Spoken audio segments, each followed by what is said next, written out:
Hello friends.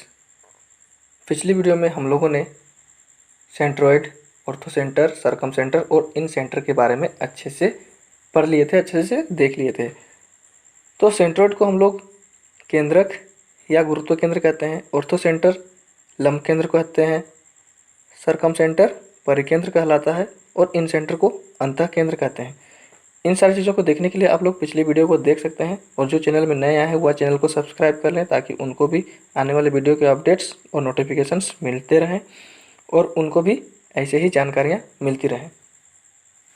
तो दोस्तों आइए इसको हम लोग कैसे याद करते हैं शॉर्ट में, उस चीज़ को आज देखेंगे और आगे कुछ और जानकारी को हम लोग देखेंगे। तो सबसे पहले जो केंद्रक या गुरुत्व केंद्र होता है, केंद्रक या गुरुत्व केंद्र, जिसको इंग्लिश में कहते हैं सेंट्रोइड। तो इसको हम लोग याद करते हैं कि त्रिभुज की माध्यिकाओं का प्रतिच्छेद बिंदु। तो किसी भी त्रिभुज की माध्यिकाओं का प्रतिच्छेद बिंदु जो होगा वह सेंट्रोइड या गुरुत्व केंद्र कहलाता है। उसी प्रकार से लंब केंद्र को कैसे याद करते हैं? लंब केंद्र, जिसको इंग्लिश में कहते हैं ऑर्थो सेंटर। तो यह होता है त्रिभुज की शीर्ष लंबों का प्रतिच्छेद बिंदु। तो किसी भी त्रिभुज का जो शीर्षलंब होगा उन शीर्षलंबों के प्रतिच्छेद बिंदु को हम लोग कहेंगे ऑर्थो सेंटर या लंब केंद्र। उसी प्रकार परिकेंद्र को देखते हैं, परिकेंद्र जिसको सरकम सेंटर कहते हैं इंग्लिश में, और यह होता है त्रिभुज के लंबार्धकों का प्रतिच्छेद बिंदु। तो त्रिभुज के लंबार्धकों का प्रतिच्छेद बिंदु जो होगा वह परिकेंद्र या सरकम सेंटर कहलाता है। और अंतः केंद्र, अंतः केंद्र जिसको इंग्लिश में इन सेंटर कहा जाता है। तो इन सेंटर होता क्या है, इसको देखते हैं कि त्रिभुज के कोण अर्धकों, त्रिभुज के कोण अर्धकों का प्रतिच्छेद बिंदु। तो किसी भी त्रिभुज के जो कोण का जो आधा करता है, जो कोण को, उसके जो प्रतिच्छेद बिंदु होगा उसको हम लोग अंतः केंद्र या इन सेंटर कहते हैं। इन सारी चीज़ों के बारे में देखने के लिए आप लोग पिछली वीडियो को जरूर से जरूर देखें, तो आप लोगों को आसानी से समझ में आ जाएगी। तो यह इस प्रकार से याद करना है कि त्रिभुज की माध्यिकाओं का जो प्रतिच्छेद बिंदु होगा तो वह गुरुत्व केंद्र या केंद्र कहलाएगा। शीर्षलंबों का प्रतिच्छेद बिंदु जो होगा तो वह लंब केंद्र या ऑर्थो सेंटर कहलाएगा।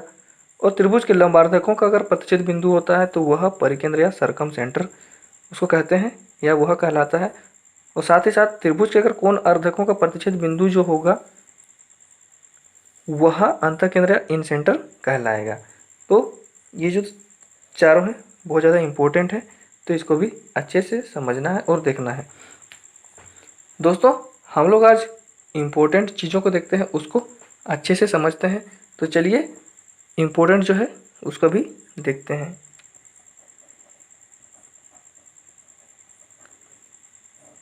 इनकी सारी बहुत ज़्यादा उपयोगिता है, इनके उपयोग से अच्छे अच्छे क्वेश्चंस आसानी से बनते हैं। तो सबसे पहला है जो दोस्तों पॉइंट वह है कि किसी भी त्रिभुज के तीनों अंतः कोणों का योगफल 180 डिग्री होता है। तो यह है इम्पोर्टेंट पॉइंट कि किसी भी त्रिभुज के तीनों अंतःकोणों का योगफल 180 डिग्री होता है। जैसे कि यह एक त्रिभुज है ABC, ये कोण A है, कोण B है और ये कोण C है। तो इसका कोई ना कोई वैल्यू है। अगर मान लेते हैं यह समकोण त्रिभुज है तो प्रत्येक कोण 60 डिग्री, ये भी 60 डिग्री और ये भी 60 डिग्री होगा। लेकिन अगर यह समकोण होता है, अगर मान लेते हैं जिसमें एक कोण 90 डिग्री होता है, तो यहाँ पे 45 डिग्री होगा और ये भी 45 डिग्री का एंगल बनेगा। यह अगर PQR त्रिभुज है तो दोस्तों इस प्रकार से कोई भी त्रिभुज होगा तो उसके तीनों अंतःकोणों का योगफल 180 डिग्री होता है। तो यह इम्पोर्टेंट है। दूसरा पॉइंट देखते हैं जो है त्रिभुज का बाह्य कोण। त्रिभुज का बाह्य कोण या बहिष्कोण।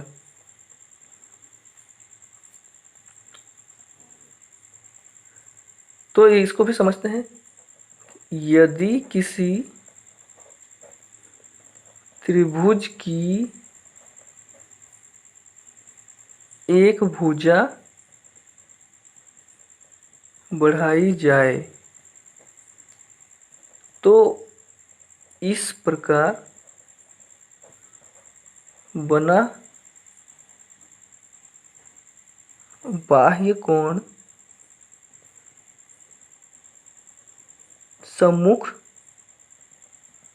अंतःकोणों के योगफल के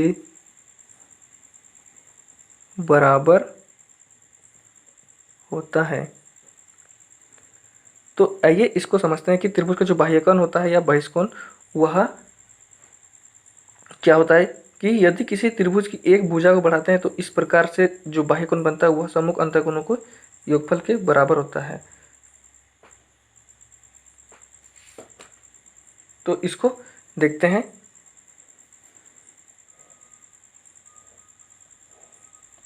AB और C है। तो दोस्तों यह AB और C है। अगर हम लोग इस BC भुजा को C बिंदु से आगे बढ़ाते हैं इस प्रकार से, यह मान लेते हैं D बिंदु है, तो यहाँ पर यह जो एंगल बन रहा है ACD, यह इस त्रिभुज के लिए बाह्य कोण है। उसी प्रकार से अगर हम लोग यहाँ से BC को AB को अगर B से बढ़ाएंगे तो इसको इस प्रकार से बढ़ाएंगे तो यहाँ पे CB यह जो बिंदु होगा वह, तो यहाँ पर जो एंगल बनेगा वह इस त्रिभुज के लिए बाह्य कोण बनेगा। तो हम लोग यहाँ पे देख रहे हैं कि ABC में यहाँ पर ACD एक बाह्य कोण है। हम लोगों ने अभी देखा कि ABC कोई त्रिभुज होता है तो उसका प्रत्येक कोण यहाँ पर समकोण होता है, तो 60 डिग्री करके होता है।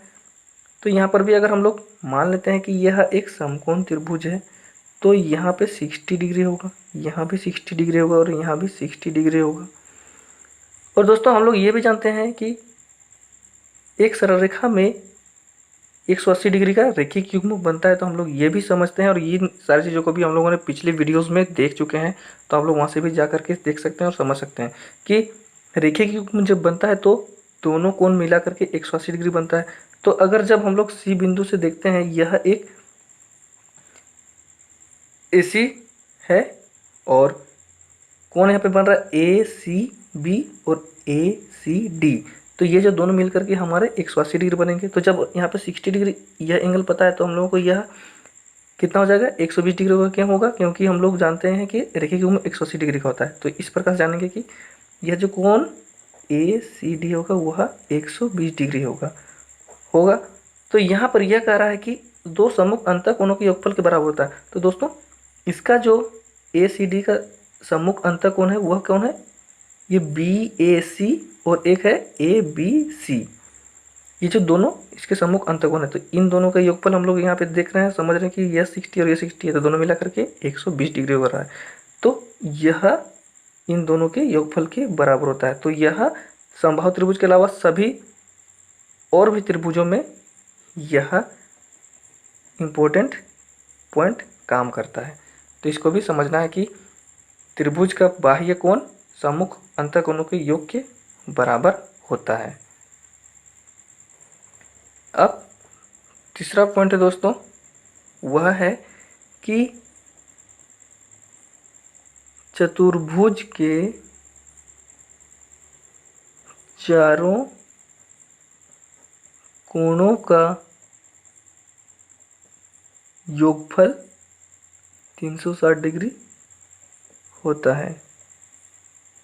दोस्तों यह पॉइंट याद रखना है कि चतुर्भुज के चारों कोणों का योगफल 360 डिग्री होता है।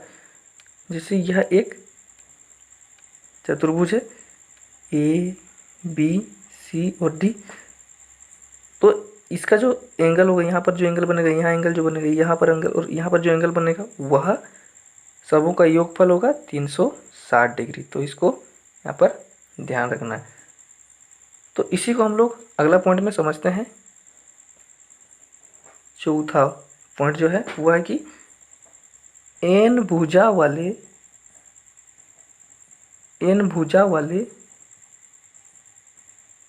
बहुभुज के अंतः कोणों का योग 2n-4 इंटू 90 डिग्री होता है। दोस्तों यह फॉर्मूला है जो बहुत ज़्यादा इम्पोर्टेंट है और इसका उपयोग आप बहुत सारे क्वेश्चंस में कर सकते हैं। तो एन भुजा वाले बहुभुज के अंतःकोणों का योग 2n-4 इंटू 90 डिग्री होता है। तो इसी फॉर्मूला का उपयोग करते हुए हम लोग अभी चतुर्भुज को समझते हैं। तो जैसे चतुर्भुज यानी 4 भुजा कर रहा है, तो यहाँ पे n जो होगा वह भुजाओं की संख्या होता है। तो यहाँ पर अगर n बराबर हम लोग 4 लेते हैं, मान लेते हैं n बराबर 4 और 4 भुजा यानी चतुर्भुज, तो यहाँ पर n बराबर 4 मान लिए। तो फॉर्मूला में अगर बैठाते हैं तो इसका हो जाएगा 4 इंटू 2 8 हो जाएगा, 8-4 ये हो जाएगा और इंटू 90, तो यहाँ पर हो गया 4 गुना 90 डिग्री, तो बराबर 360 डिग्री। तो दोस्तों हम लोग यहाँ पे देख रहे हैं कि 4 यानी चतुर्भुज का अंतःकोणों का योग 360 डिग्री होता है। उसी प्रकार से हम लोग पंचभुज, षष्ठभुज, सप्तभुज, इसे सारी चीज़ों को आप लोग इस फॉर्मूला से रख करके भी आसानी से निकाल सकते हैं। अगला पॉइंट है दोस्तों, एन भुजा वाले समबहुभुज का प्रत्येक अंतः कोण जो होगा वह होगा, उसका फॉर्मूला जो है वह 2n-4 into n into 90 degree. तो यह है formula 2n-4 by n into 90। और इससे हम लोगों ने निकलेगा क्या, वो जो समबहुभुज होगा उसका प्रत्येक एंगल निकलेगा, प्रत्येक एंगल। जैसे कि अगर यहाँ पे बहुभुज है तो इसका जो प्रत्येक एंगल कितना होगा, जैसे यहाँ पे बी एंगल, यहाँ पे सी एंगल, यहाँ पे डी एंगल और यहाँ पर ए एंगल, इन प्रत्येक एंगल कितना कितना का होगा, तो उसका जो फॉर्मूला था वह है 2n-4 into n into 90 degree. तो इस फॉर्मूला के उपयोग से प्रत्येक कोण निकाल सकते हैं। अगला जो पॉइंट है वह है कि n भुजा वाले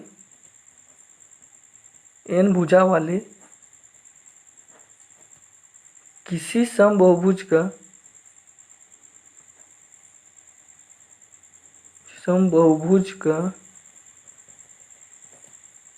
प्रत्येक बहिष्कोण या बाह्य कोण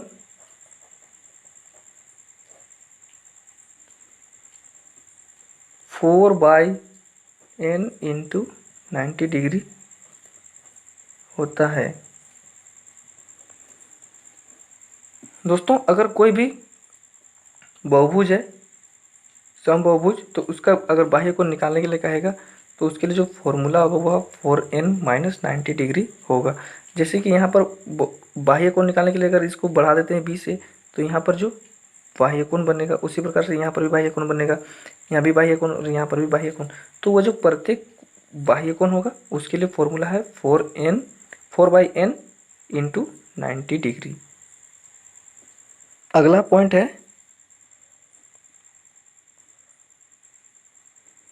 7वां पॉइंट। तो यह है कि त्रिभुज के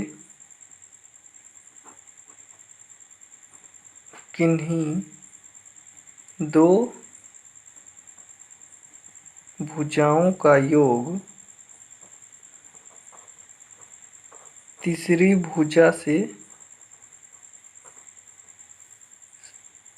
अधिक होती है।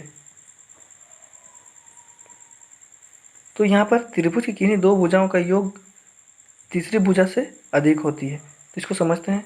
जैसे कि यह इस प्रकार से एक त्रिभुज है, इसका वैल्यू 3 ले लेते हैं, इसको 4, तो यह 5 होता है। इसको समझते हैं। देखिए कि अगर दो भुजा को जोड़ते हैं, 3 और 5 को अगर जोड़ते हैं तो 8 होता है और 8 4 से बड़ा होता है। उसी प्रकार से 5 और 4 को जोड़ेंगे 9, तो यह भी 3 से बड़ा होता है। और 3 और 4 को जोड़ते हैं तो 7 होता है, वह भी यह 5 से बड़ा होता है। तो त्रिभुज के किन्हीं दो भुजाओं का योग जो होता है वह तीसरी भुजा से अधिक होता है। तो यह भी बहुत ज़्यादा इम्पोर्टेंट है। अगला पॉइंट है 8वां। उसमें कह रहा है कि किन्हीं दो भुजाओं का अंतर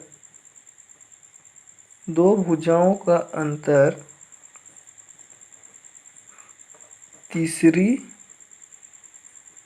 भुजा से छोटी होगी। तो यहाँ पर दो भुजाओं का अंतर तीसरी भुजा से छोटी होगी। तो इसको समझते हैं इसी त्रिभुज में।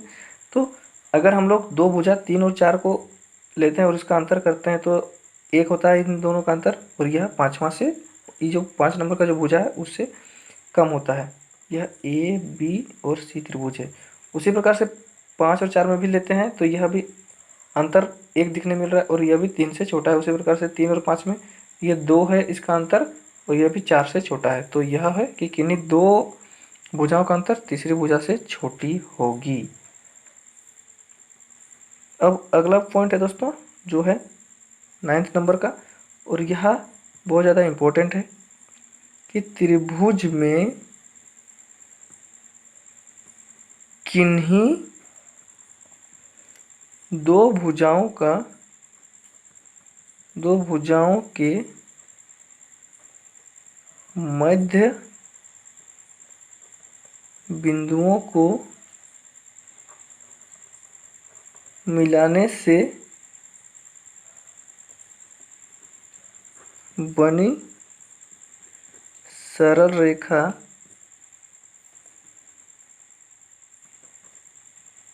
तीसरी रेखा या तीसरी भुजा के समांतर और लंबाई में उसकी आधी होती है। तो दोस्तों ये बहुत ज़्यादा इम्पोर्टेंट है कि किसी भी त्रिभुज के अगर दो भुजाएं हैं, दो भुजाओं में उसकी जो दोनों मध्य बिंदु है उसको अगर आपस में मिलाते हैं तो जो रेखा बनती है वह तीसरी रेखा के आधी होती है और उसके समांतर में होती है। तो इसको समझते हैं इस प्रकार से। तो यह एक त्रिभुज है जिसका नाम है ए बी और सी। ए बी जो रेखा है उसका मध्य बिंदु P मान लेते हैं, और ए सी का जो मध्य बिंदु है वह Q मान लेता हूँ। और इन दोनों को जो मिलाने से, ये जो पी क्यू को मिलाने से जो रेखा बनी, जो सरल रेखा बनी, वह जो होगी वह बी सी के समांतर में है। पैरेलल लाइन है पी क्यू और बी सी दोनों है। पी क्यू पैरेलल है बी सी, और ये जो पी क्यू है वह बी सी से आधी है। यानी हम लोग इसको ऐसे भी कर सकते हैं कि पी क्यू के दुगना लंबाई का है बी सी। तो इसको समझते हैं कि पी क्यू बराबर जो होगी वह बी सी बट्टा 2, या फिर बी सी बराबर 2 इंटू पी क्यू। तो यह है, इसको समझना है इस प्रकार से। तो पी क्यू जो है वह ए बी और पी सी के जो मध्य बिंदुओं को मिलाने से बनी रेखा है, जो बी सी के समांतर में है और इसका आधा है। तो इस प्रकार से इसको ऐसे समझेंगे। तो दोस्तों ये सब सारे बहुत ज़्यादा इम्पोर्टेंट है और इनके थ्रू से, इसके उपयोग से आप सभी अच्छे से अच्छे क्वेश्चंस को बना सकते हैं और समझ सकते हैं। तो दोस्तों आगे की वीडियो में भी हम लोग और कुछ जानकारी और इम्पोर्टेंट पॉइंट्स को देखेंगे और समझेंगे, जो एग्ज़ाम के दृष्टिकोण से बहुत ज़्यादा यूजफुल हैं। थैंक यू दोस्तों।